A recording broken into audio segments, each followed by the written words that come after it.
Bismillahirrahmanirrahim. Ulaika alladzina ishtaraw ad-dalalata bil huda wal 'adzaba bil maghfirah fama asbarahum 'alan nar. Dzalika bi anna Allah nazzala al-kitaba bil haqq wa innal ladzina ikhtalafu fil kitabi lafi shiqaqin ba'id. Qala al-musannif rahimahullahu ta'ala wa nafa'ana bihi wa bi ulumihi wa bi barakatihi wa bi anwarihi fid dharain amin. Ulaika alladzina, sudah diartikan kemarin ya? Lagi banyak yang enggak masuk. Sudah ya? Sudah diartikan.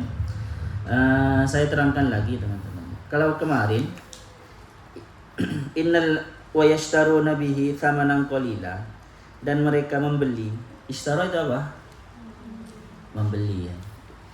Membeli. Kalau yabi menjual. Tetapi nanti ishtara itu bisa yang menjual itu ishtara. Karena sebenarnya hakikatnya orang yang menjual itu ya sama menukar yang dia punya dengan uang.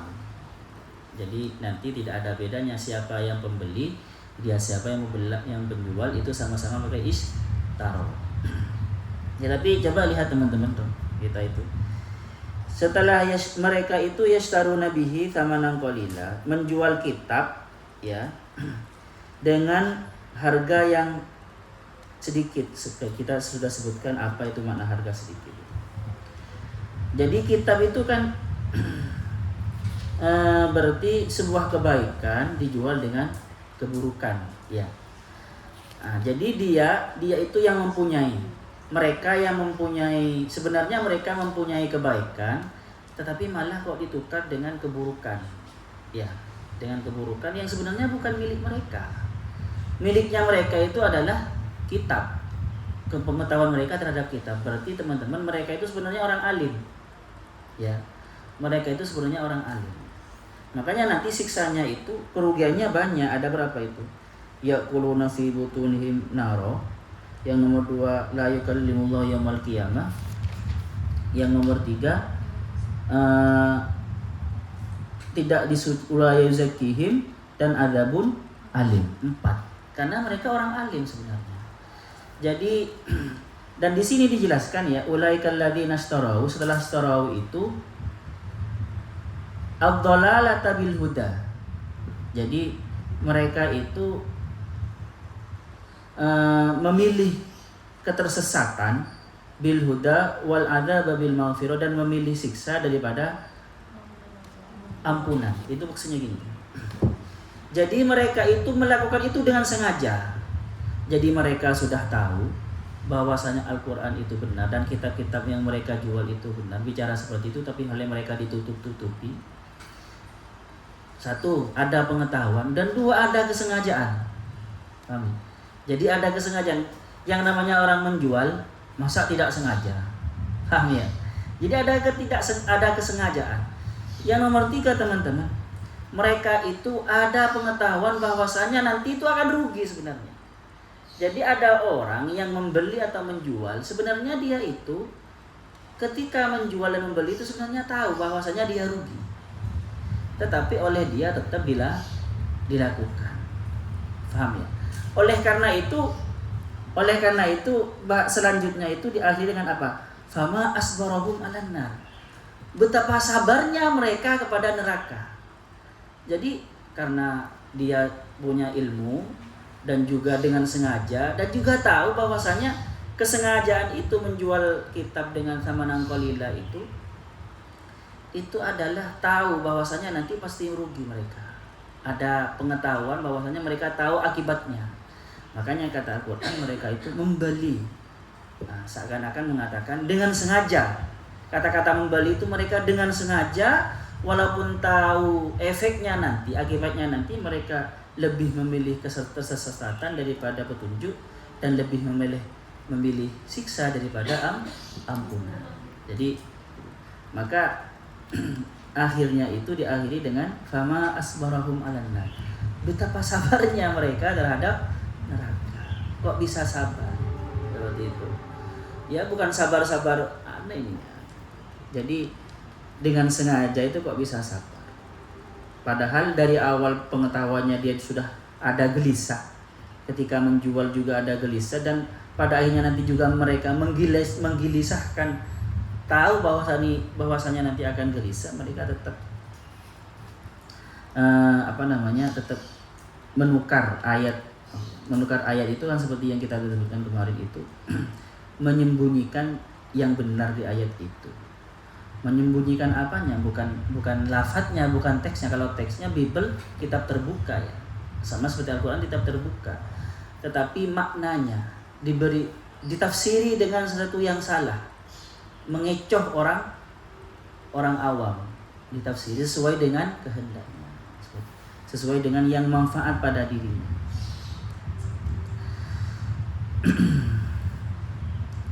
Saya sebutkan lagi, ini bukan hanya berlaku kepada orang Yahudi dan Nasrani. Bisa saja teman-teman, orang yang ahlu Al-Quran, ahlu kitab ya, orang yang ahli Al-Quran seperti itu.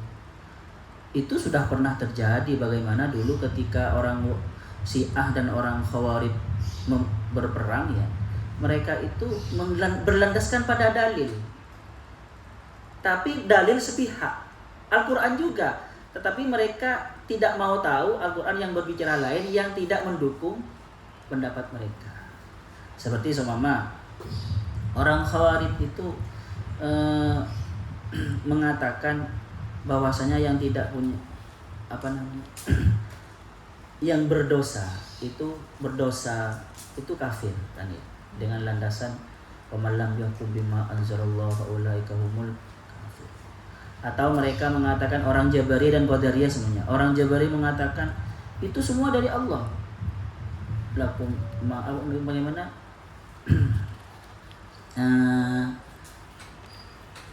Laha ma kasabat. Orang Jabariyah, orang Qadariyah mengatakan semua itu dari tergantung kita. Laha ma kasabat wa 'alaiha maktasabat. Mereka menyembunyikan bahwasanya semua ayat-ayat yang bahwasanya itu tergantung Tuhan, seperti itu. Sama nanti Qadariyah, Jabariyah juga menyembunyikan fama aso mimusibatim famin nafsik. Itu disembunyikan famin nafsiknya oleh Jabariyah. Bahwasanya semua itu dari Allah ditampakkan kepada orang. Jadi saling menyembunyikan. Atau seperti para hakim, para orang alim yang terpaksa mengeluarkan fatwa demi korporat, demi memuluskan proyeknya orang-orang kaya, seperti itu. Jadi tadi yaktumuna ma anzalallah minal kitab, ya seperti itu. Kalau teksnya tidak bisa disembunyikan, tetapi maknanya itu dibuat untuk mengecoh orang. Oke, lanjut. Dzalika bi anna Allah nazzala al-kitaba bil haqq wa innal ladzina ikhtalafu fil kitabi lafi shiqqaqin ba'id. Kenapa itu kok bisa terjadi? Karena Allah sudah menurunkan kitab itu bil haqq. Maksudnya bil haqq itu teman-teman, iya kalau bil haqq maknanya itu bukan hanya menurunkan dengan benar ya. Tetapi secara ilmiah itu benar. Mereka juga membuktikan dengan akalnya benar. Bukan hanya doktrin Alkitab sendiri atau Quran sendiri yang mengatakan Al-Quran itu benar atau kitab itu benar. Tetapi akal mereka juga mengakui kebenarannya. Nah, seperti itu. Bi anna Allah nazzala al-kitaba bil haqq. Kalau kebenaran itu hanya pengakuan dari Al-Quran sendiri atau dari Bible atau dari Injil atau Taurat sendiri, teman-teman, itu kan berarti sebuah doktrin, ya kan ya. Kebenarannya tidak diakui oleh akal, berarti itu kan boleh mereka sah-sah saja menolak. Wong akal mereka itu juga menerima kalau itu benar, paham ya. Makanya parah nanti. Wong akalnya juga mengiyakan. Betapa sabarnya mereka terhadap neraka. Atau seperti ini teman-teman. Ini kan konteksnya orang Yahudi dan orang Nasrani itu yang menutup-nutupi tentang sifat Nabi Muhammad. Al-Quran mengatakan bahwasanya Nabi Muhammad itu utusan, gitu ya. Kalau Al-Quran sendiri yang mengatakan, berarti itu datanya hanya data internal, data dari Al-Quran sendiri. Kalau hanya anak Al-Jawi saja yang bilang Al-Jawi bagus, sumama ya, itu kan hanya pengakuan anak Al-Jawi sendiri. Itu yang anak Al-Jawi sendiri yang boleh yang percaya ya, itu kan perlu iman saja, cukup dengan iman bisa percaya kan. Tetapi tidak bisa memaksa orang lain karena itu adalah hanya data sepihak, data internal. Butuh data eksternal, butuh pengakuan orang lain, tetangga bagaimana, orang lain bagaimana melihat Al-Jawi. Seandainya di lembaga-lembaga itu, lembaga apa? Lembaga survei dan lembaga akreditasi. Lembaga akreditasi itu kan orang luar yang menilai gitu teman-teman. Apa data eksternalnya? Data eksternalnya adalah lebih Taurat dan Injil. Jadi kalau Nabi Muhammad itu utusan, data eksternal Taurat dan Injil. Di Taurat dan Injil itu dikatakan bahwasanya nanti ada nabi akhir zaman. Jadi sebenarnya hak ini teman-teman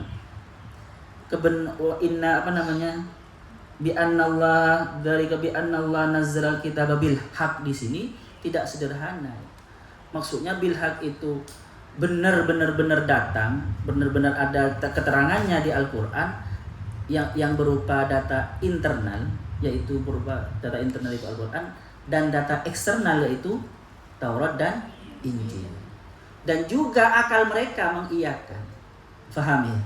Secara akal iya seperti itu. Nah, jadi itu berarti benar itu. Dan kalian yang lain itu berarti itu sudah ilmiah sekali gitu. Hak di sini bisa bermakna ilmiah sekali. Bukan hanya doktrin. Kalau hanya doktrin kan iman ya. Kita kan butuh iman saja kan ya. Sedangkan kita tidak bisa memaksakan orang lain. Paham ya? Kita dikatakan Al-Jawi baik, semua mudah-mudahan baik. Menurut kita sendiri ya kita butuh percaya. Tapi kalau sudah orang lain juga bilang baik semua, dan secara akal iya, secara standar pondok yang baik sebenarnya termasuk pendidikannya, tempatnya semua, mudah-mudahan seperti itu nanti tempatnya sudah bagus itu ya. Berarti ya tidak bisa tidak. Orang yang punya akal tetap mengakui. Kalau tetap tidak mengakui teman-teman, padahal seperti itu, berarti dia benar-benar dengan sengaja menjual ketersesatan dengan petunjuk dan memilih siksa daripada ampunan. Faham ya teman-teman? Jadi itu maksudnya.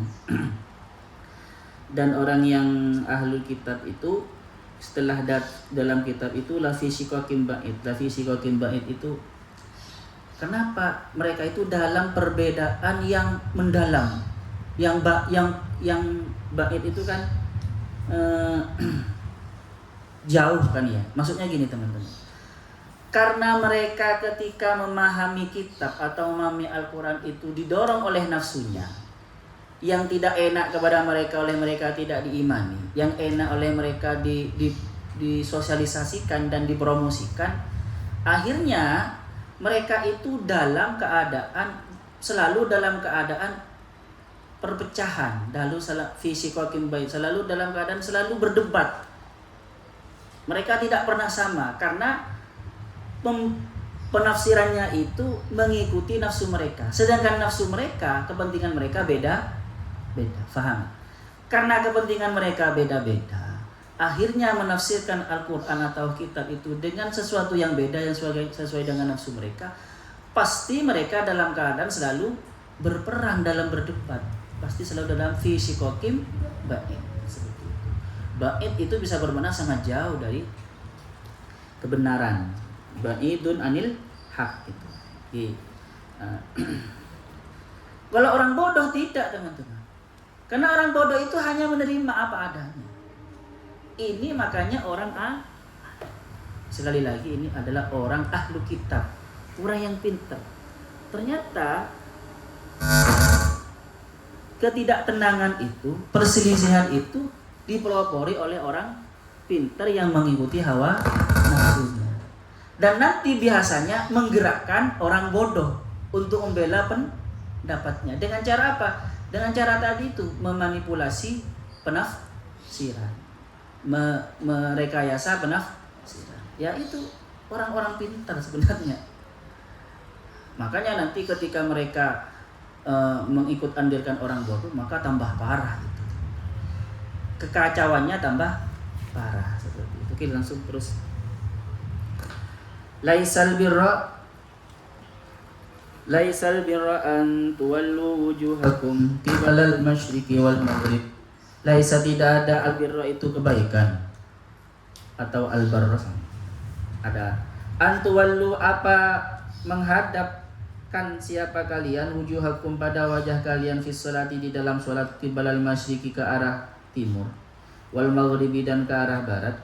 Nazala rad, dan nazala turun ayat ini raddan karena menyanggah atau menolak alal Yahudi kepada orang Yahudi, wan Nasoro dan orang Nasoro, haitsu zamu sekiranya maksudnya ketika mereka haitsu itu kalau ditafsirkan secara Jerman ketika mereka saja. Ketika mereka menganggap dari kepada itu, menganggap menghadap ke barat itu, menghadap ke timur itu adalah yang baik. Jadi dulu orang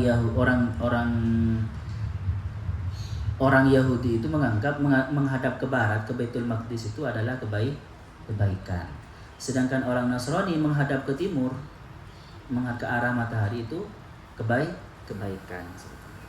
Kebaikan bukan itu, bukan fisik yang menghadap ke barat atau ke timur itu, bahkan bukan kalian yang menghadap ke kiblat itu, bukan bentuk fisik kalian yang menghadap ke kiblat itu, bukan. Tetapi kebaikan itu adalah apa kebaikan itu? Walakinnal birra, tetapi kebaikan itu adalah dzal birri, maksudnya orang yang memiliki kebaikan itu adalah wa quri'a bi fathil ba'i, dan dibaca juga dengan fathahnya ba, walakinnal birra, seperti wa barram bi walidain. Kalau difathahkan itu berarti diambil dari al-barru, yang berbakti atau yang baik. Al-baru, maksudnya al-baru yang orang yang melakukan kebaikan, yang memiliki kebaikan. Apa kebaikan itu? Walakinnal birra, man adalah orang amana yang beriman, siapa orang, billahi kepada Allah, wal yaumil akhir dan hari akhir, wal malaikati dan malaikat, wal kitabi dan kitab, ayat kutubi kitab-kitab Allah, wan nabiyina dan para nabi, wa atal malah dan memberikan al malah harta, ala hubbihi ma'hu padahal dia senang, lahu kepada mal, zawil kurba kepada orang yang memiliki kedekatan, family atau tetangga dekat, al qarabati ya family yang memiliki kedekatan, wal yatama dan anak yatim, wal masakin dan orang-orang miskin, wabnis sabili dan anaknya perjalanan, maksudnya musafir, musafir, wal sa'ilina dan orang yang meminta, bukan pengemis ya, minta karena butuh. Pokoknya ada orang buat proposal untuk masjid, untuk madrasah, untuk pesantren, ya kasih. Tapi kalau benar. Tetapi ini jangan ditafsiri yang meminta-minta. Tetapi ya sama teman-teman. Karena orang yang meminta-minta itu kebanyakan yang miskin. Bisa saja ya. Seperti itu. At-talibina yang meminta. Wa fi fakir riqabi dan di dalam memerdekakan budak, wa fi riqabi dan di dalam budak. Al-mukatabina yang mukatab, wal asro dan tahanan, jadi yang yang disarankan untuk dimerdekakan itu terutama adalah budak mukatab. Ngerti budak mukatab? Budak mukatab itu budak yang mempunyai perjanjian dengan majikannya, kalau kamu bisa bayar 10 juta maka kamu merdeka. Jadi kita membantu dia untuk merdeka, seperti itu. Wal asra dan tahanan, maksudnya dia itu menjadi budak karena ditahan. Pada awalnya dia orang merdeka. Itu kan ketika memerdekakan kan benar-benar ini. Paham ya? Seperti itu. Wa qamas salata. Wa qamas salata dan mendirikan salat, wa ataz zakata dan memberi zakat al-mafrudata yang difardukan, wa ma qablahu dan wa ma dan sesuatu qablahu sebelumnya,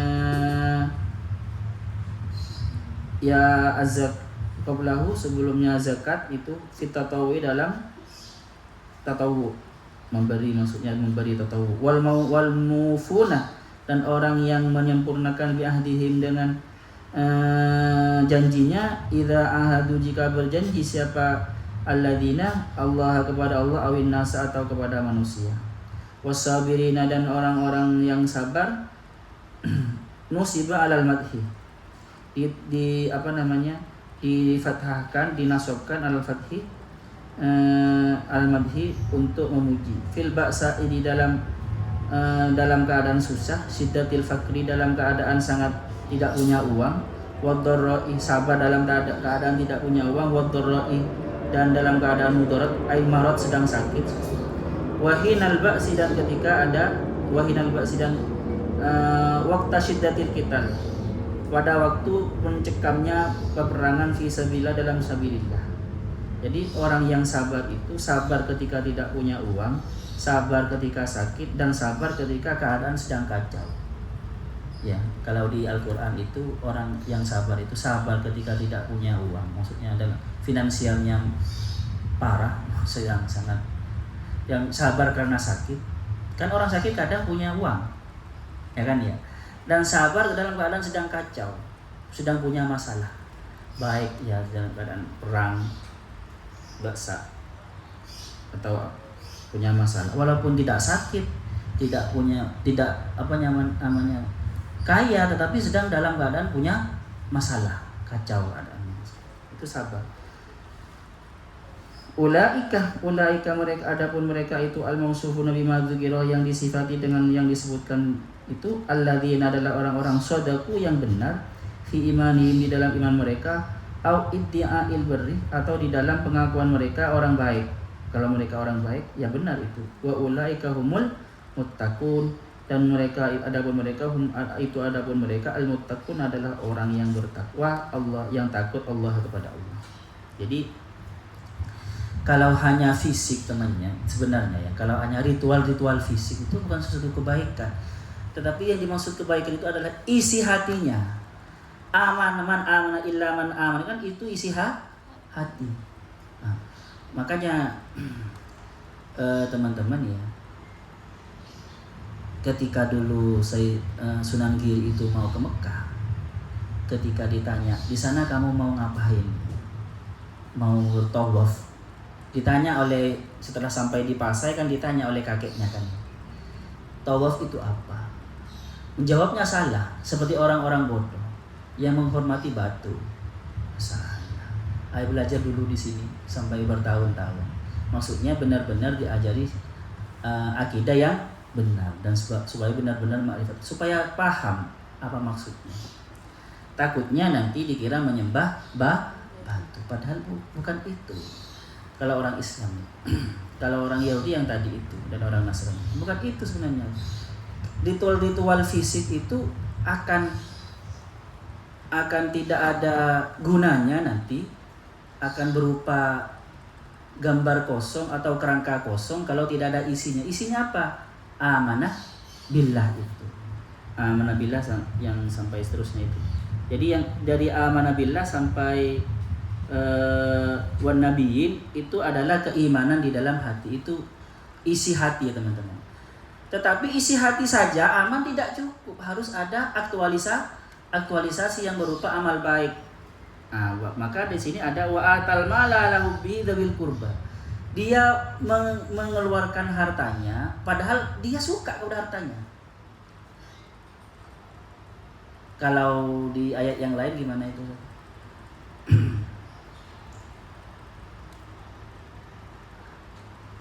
Lan tanalul birra hatta tunfiqu mimma tuhibbun. Ini sama dengan ini.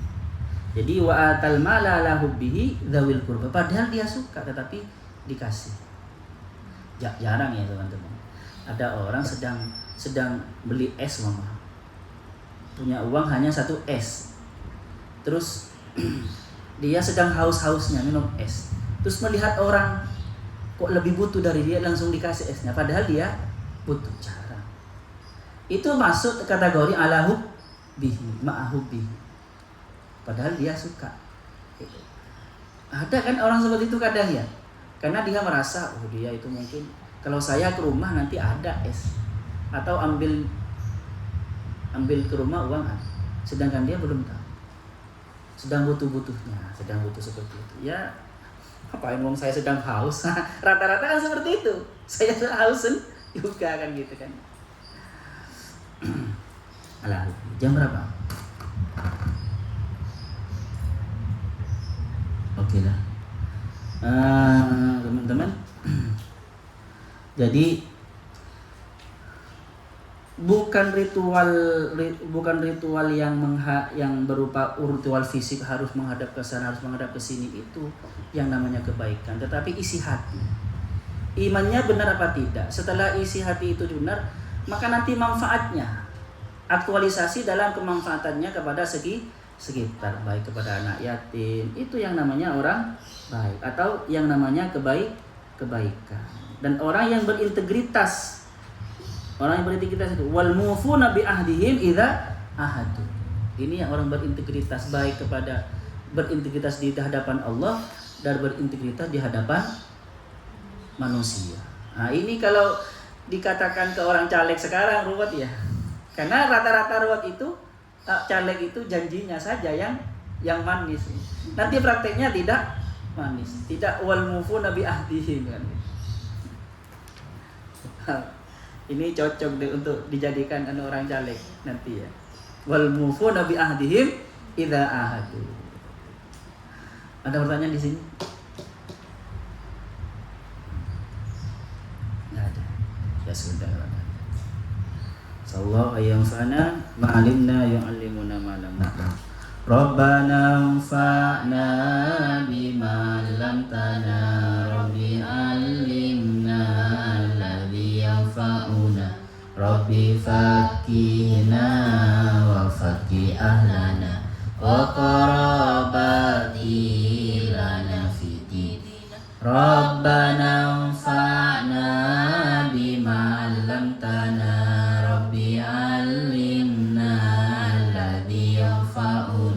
Rabbi faqihna wa faqih ahlana wa qarabati lana fi dinina. Rabbana anfa'na bima 'allamtana, Rabbi 'allimna alladhi yanfa'una, Rabbi faqihna wa faqih ahlana wa qarabati